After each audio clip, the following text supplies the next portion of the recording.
বরিশাল শহরের দোকানপাট, ব্যবসা প্রতিষ্ঠানে খাবার ঝুলছে পলিথিনে। হাটবাজার, শপিং মল, রেস্তোরাঁ সব জায়গাতে অবাধ ব্যবহারের প্রয়োজন শেষে ফেলে দেয়া হচ্ছে খোলা জায়গায় কিংবা জলাশয়ে।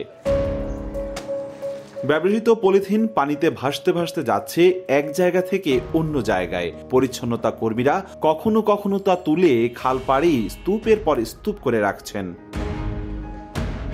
বরিশাল সিটি কর্পোরেশন এলাকায় প্রতিদিন 200 থেকে 250 টন বর্জ্য অপসারণ করা হয়, যার 1/3 পলিথিন। বিভিন্ন স্বেচ্ছাসেবী সংগঠনেরও উদ্বেগ পলিথিন নিয়ে।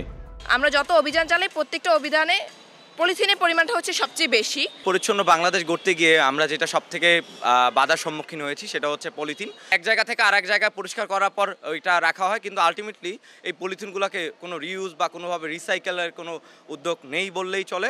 আমাদের সকলেরই উচিত এই পলিথিনের ব্যবহার কমানো। আপনি বললেন যে পলিথিন ব্যবহার করা যাবে না, এটা কি সমাধান? সমাধান না। তাহলে আপনার বিকল্প একটা দিতে হবে এবং সেই সাশ্রয়ী মূল্যে।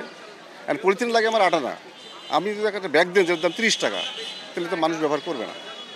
তাহলে আপনাকে ওই মানুষের জন্য ব্যবহার বান্ধব জিনিসপত্র দিতে হবে। নিউ সানসিল্ক ব্ল্যাক শাইন, নজর কাড়া শাইনি চুলের নাম্বার 1 চয়েস। গবেষকরা বলছেন এসব পলিথিন মাটিতে পচে না, ধ্বংসও হয় না, কৃষি জমিতে ফলন কমায়, এমনকি প্রক্রিয়াজাত হয়ে মানুষের শরীরের ভেতরে গিয়ে আক্রান্ত করে নানা রোগে। এই প্লাস্টিকটা পরিবেশে দীর্ঘদিন ধরে অক্ষত অবস্থায় থাকে। এটা যখন ডিগ্রেড হয়ে মাইক্রোপ্লাস্টিক এবং ন্যানোপ্লাস্টিকে পরিণত হয়, এই ন্যানোপ্লাস্টিকটা আমাদের খাদ্যদ্রব্যের মাধ্যমে আমাদের শরীরে আসে। আবার এই মাইক্রোপ্লাস্টিকের বা ন্যানোপ্লাস্টিক যে সমস্ত ঘাসে থাকে, গরু এই ঘাস খেলে গরুর দুধের মাধ্যমেও এই ন্যানোপ্লাস্টিকটা আমাদের শরীরে আসে এবং আমাদের শরীরে আসলে আমাদের কিডনি, হার্টে এটা সরাসরি এফেক্ট করে। যে ফসল চাষ করতে গেলে সেই ফসল, সেই গাছটি যে জায়গায় পলিথিন আছে ও জায়গা থেকে খাদ্য উপাদান টেনে আনতে পারে না।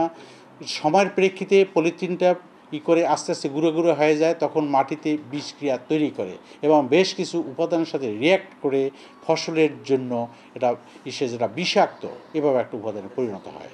বিভিন্ন সময়ে অভিযানেও ঠেকানো যাচ্ছে না পলিথিনের ব্যবহার। এ কারণে জনসচেতনতায় জোর দিচ্ছে নিয়ন্ত্রক সংস্থা। আমরা মানুষকে বোঝাতে সক্ষম হচ্ছি এখন যে পলিথিনের আসলে ক্ষতিকর দিকটা কী।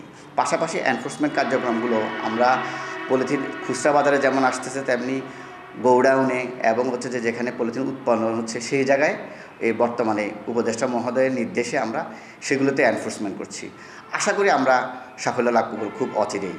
বরিশালে ব্যবহারকৃত পলিথিনের অধিকাংশই রাজধানী ঢাকা থেকে আসে। গবেষকদের তথ্য মতে একটি পলিথিন মাটিতে মিশে যেতে লাগে 200 থেকে 400 বছর। অপূর্ব অপু, সময় সংবাদ, বরিশাল।